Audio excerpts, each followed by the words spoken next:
my name's Lee Findell. I'm a partner and head of corporate at WA Communications. We're a strategic communications agency, and we are Landmark's strategic communications agency, which is why they've invited us to speak here today. We work with them across political and policy engagement and also media engagement work. So, for example, Project 28 is a very good example.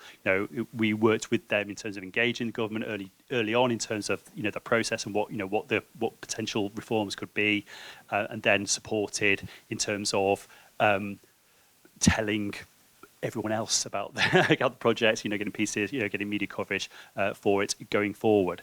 What I'm going to talk about is the political landscape today.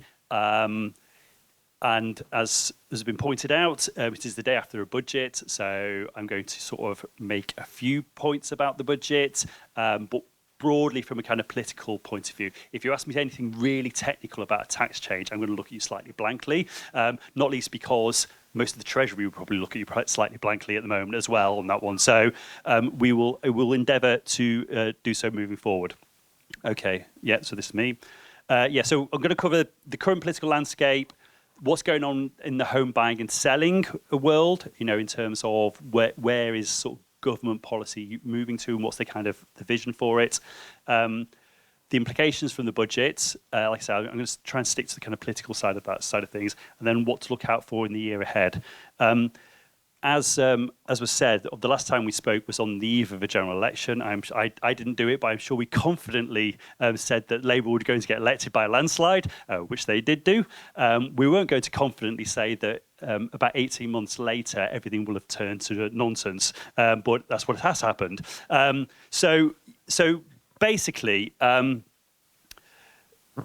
Labour support is collapsing in the polls. It pretty much was from the start, if we're being honest. It's pretty much from, particularly since the last budget, so this time last year, or a little bit earlier actually, Labour's kind of position in the polls and favourability was starting to drop off because it didn't look as though the things they suggested they could do in terms of cost of living, improving the health service, weren't moving at quite the rate that people were hoping they would do so.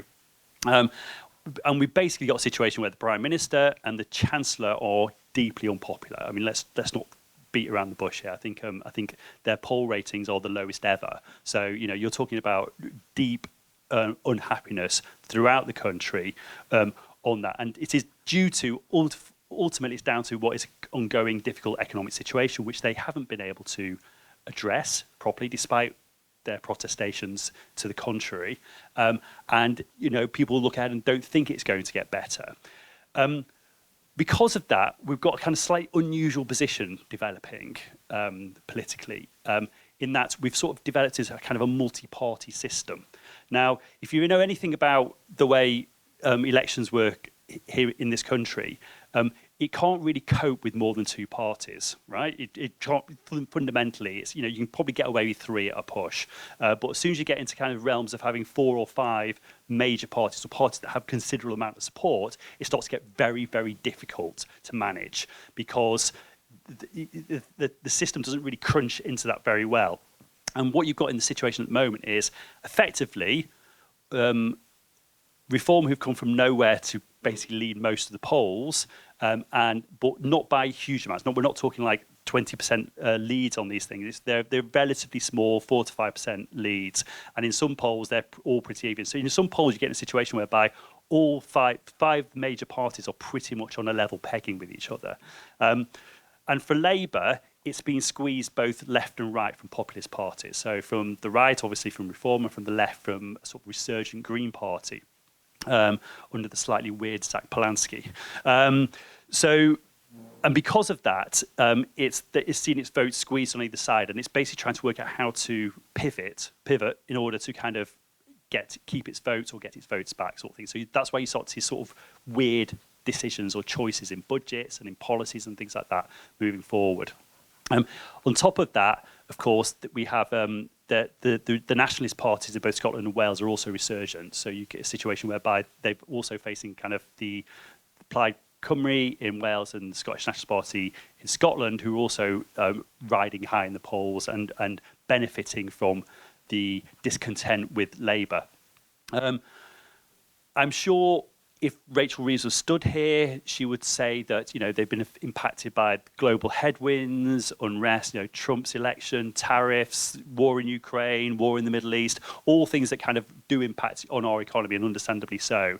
And what it has done is that the kind of growth ambitions that Labour kind of bet the house on, to coin a phrase, have been complicated, to say the least. So they're struggling to deliver on some of their key priorities around, like I say, living standards, around health service, around education. What this leads to is significant problems in terms of internal tensions. So you'll have seen the stories. Well, you may have seen the stories.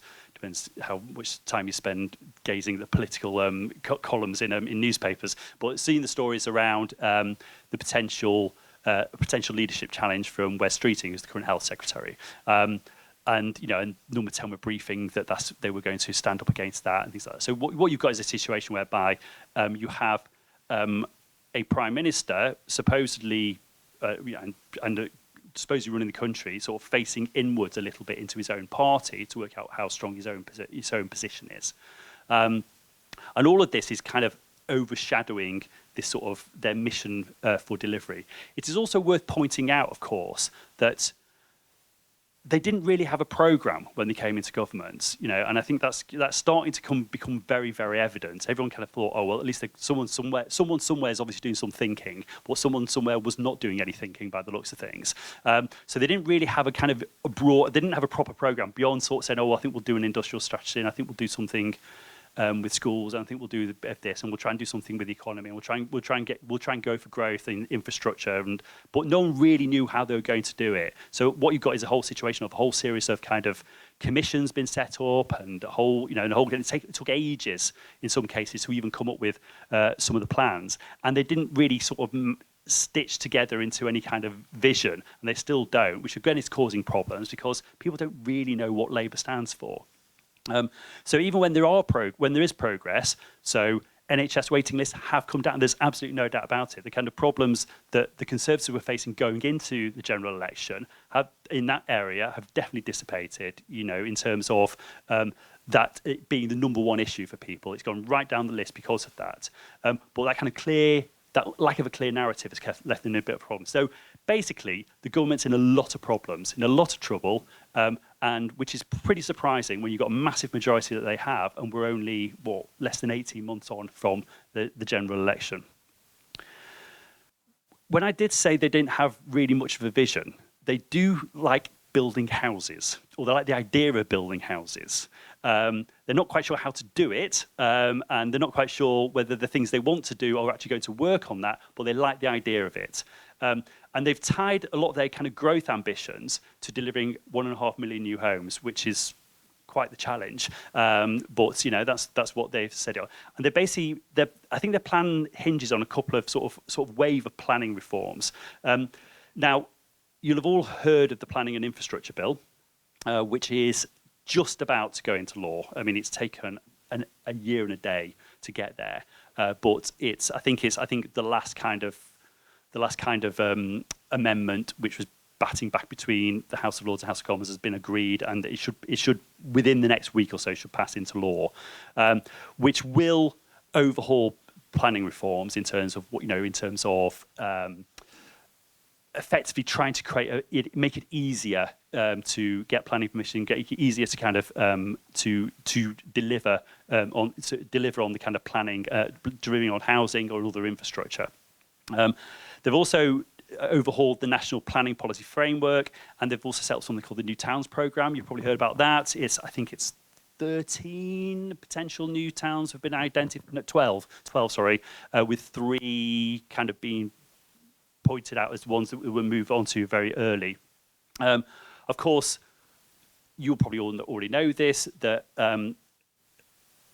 unless you improve affordability and enhance market efficiency and sort of reduce the kind of tax burden on things, then actually you're not going to hit your targets on things. And actually, they've effectively done a load of moves in order to raise money, which would be classed as anti-growth in lots of ways, and actually you'll see some of that through the budget. So they basically got all these plans in this direction, and we're going to do all this, and we're going to go for the growth, and then they basically move a whole load of tax changes and reforms, things like that, we actually act against that. And you obviously have seen all the kind of commentary around that, both last year's budget, but also from yesterday as well. So the budget, right, okay. So I think the first thing to say about the budget, and I, there are some details in here which I've kind of tried to highlight. I think the first thing I'd say about the budget is that it wasn't a budget for... It wasn't a budget for the country, it was a budget for the Labour Party, right? It was a budget designed to quieten down problems on their own backbenches and to kind of calm the horses. And it was a budget basically to enable Keir Starmer to survive through the next year, and because it was seen as a real kind of critical moment of high tension and something which could see him overthrown. And obviously the budget was delivered, was done in order to placate that, sort of an unhappy set of backbenchers.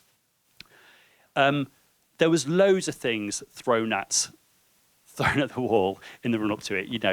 Pretty much everyone knew what was in the budget, not least because obviously the OBR then leaked it before Rachel Reeves even stood up, but because so many of the measures had been kind of trailed or potentially trailed and thought about. The interesting thing from the property point of view, and there are some things that have been impacted, but is the things that weren't in there ultimately.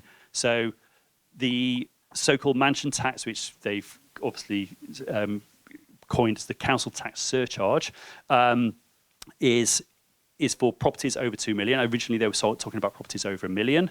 Obviously, that's been pushed up to, they moved that up to 2 million when they realised that actually that would hit far too many of their own voters. And it's only going to be introduced from April 2028. I think something to say about the budget is all these tax raising measures are at the back end of the Parliament. The electoral strategy baffles me, because obviously what you're supposed to do to get re-elected is to put all the pain in early and then do all the giveaways at the end, not basically do the giveaways now and then put all the pain at the end, because that's usually a strategy for losing. But we know, all power to their elbow. Let's see how that one plays out.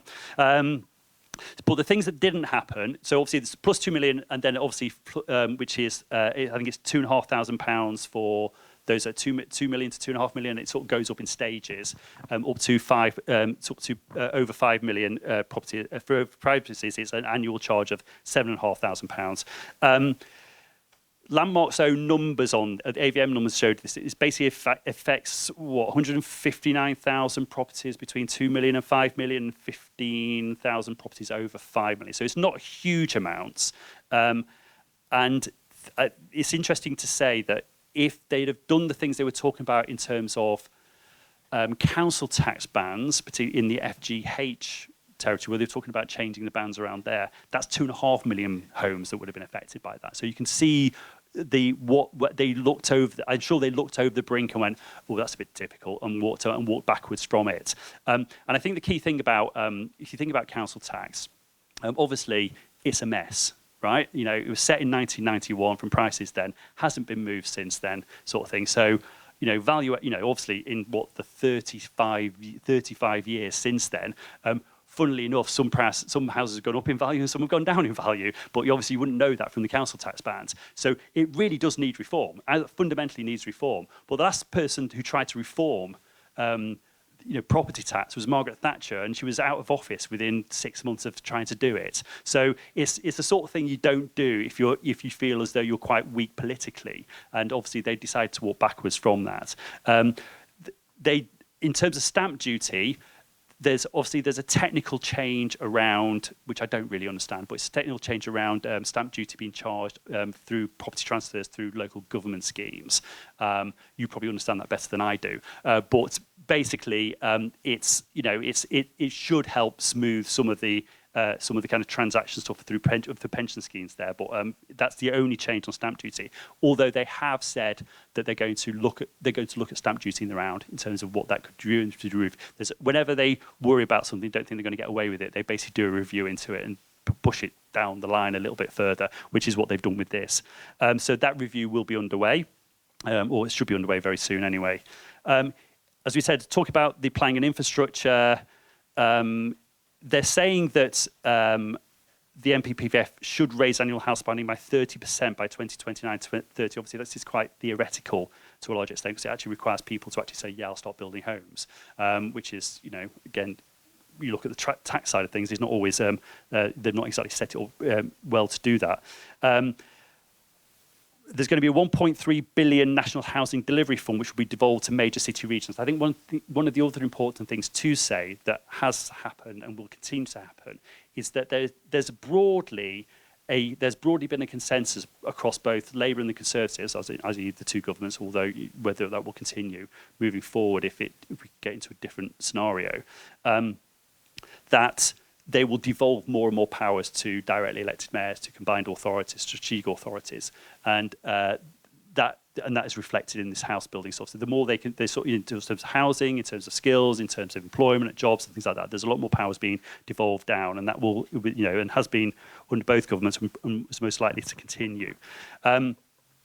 The other measures, obviously there was a big point around business rate reforms yesterday in terms of reducing the costs for retail and hospitality. There's been a bit of a kickback today because people have started to try and do the sums and worked out they're actually going to be a lot worse off than they thought they might be under the system.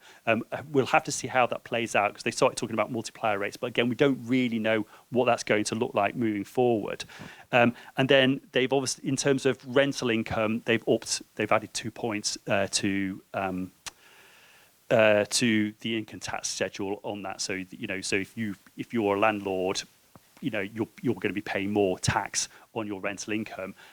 Obviously, the impact of that could be that those with buy-to-let places basically sell up and have done with, kind of thing, which again is not really going to help on the renting side of things, which is also impacted by the renters bill. But anyway, that's as I say, things kind of flip back and forth depending on which way you're looking at things.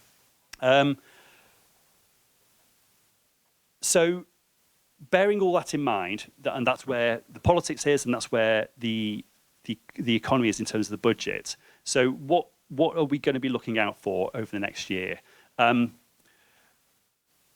only really spoken about Labour here, but let's be honest, the Conservatives are in a bad way as well. And both leaders of the two parties, both Keir Starmer and Kemi Badenoch, are both odds on in the polls to be replaced in 2026. This is a very rare situation you get sort of. So just go and look at any political betting. You'll see how badly people think the chances of surviving the year are. I think Keir Starmer something like 3-16 or something really ridiculous. Like it's almost not even worth betting on.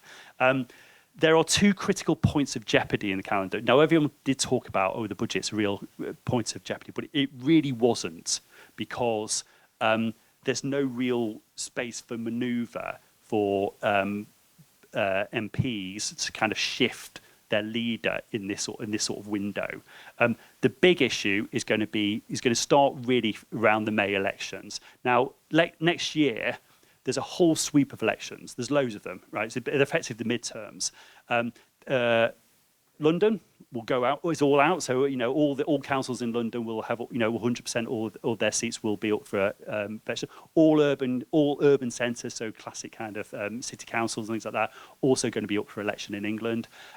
Welsh Parliament, so the Senedd, and the Scottish Parliament also up for election next year, as is Northern Ireland. But I've discounted them because it's different set of parties.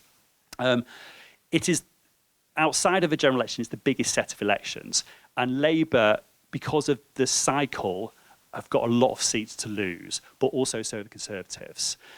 So what you're likely to see is massive drop in numbers of Labour councillors and Conservative councillors elected. They'll get beaten, just as there's a whole suite of them beaten last May. They're all going to get beaten again this year. The difference, the reason why this is important is because if you're an MP, right, and you've got in your constituency, you say, I don't know, you've got 9 or 10 wards, council wards, and you're looking at it at the moment, and if you're a Labour MP, you're thinking, right, well, I've got 7 of those wards have got Labour council, have got like 1 or 2 Labour councillors. So, broadly speaking, I mean, we've got a pretty good place, right? That if they're all beaten in the next election, they're all out. First of all, you're in fear of your life, because that means people are voting against you, voting against the government, and they're voting against you. Secondly, all those people who currently are councillors and are therefore your foot soldiers in elections, they go out, knock on doors, deliver leaflets, do all the things that have to do, help to prove that Labour's doing things on a local level. They're suddenly gone, and suddenly you're facing a very different set of scenarios. So if you're an MP in, I'm from Croydon. In my patch, Steve Reed, who's the cabinet secretary, is in the sort of North Croydon bit. There's a very good chance that the Greens will sweep across his seat, right? So he's going to have the fear of God above him when he suddenly loses a load of Labour councillors who are his supporters locally. And that sort of thing could happen across the country, either from Reform or from the Greens, particularly for Labour, and obviously from the Conservatives, it could be from the Lib Dems or from Reform. So you're going to see a sweep of that happen across there. If you're an MP and you're seeing that, and you're seeing that this trust on the doorstep of the current government, particularly if you're a Labour MP, that's the sort of thing that you go back to Parliament and go, this can't go on. Can't go on like this. This is ridiculous. We're going to have to get rid of him.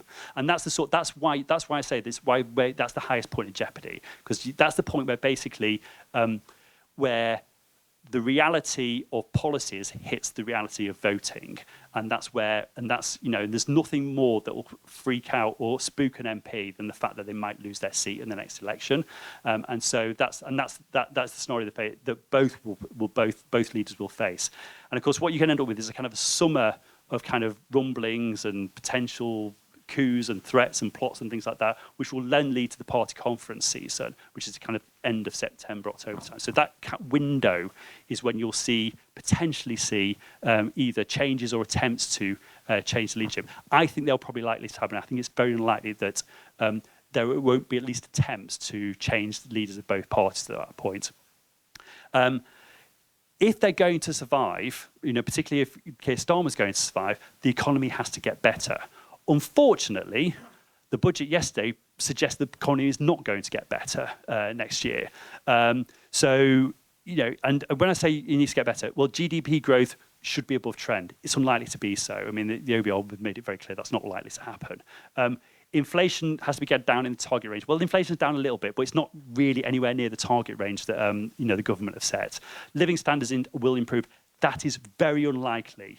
Obviously, things such as the ending of the 2-child benefit cut and things like that was really important. But that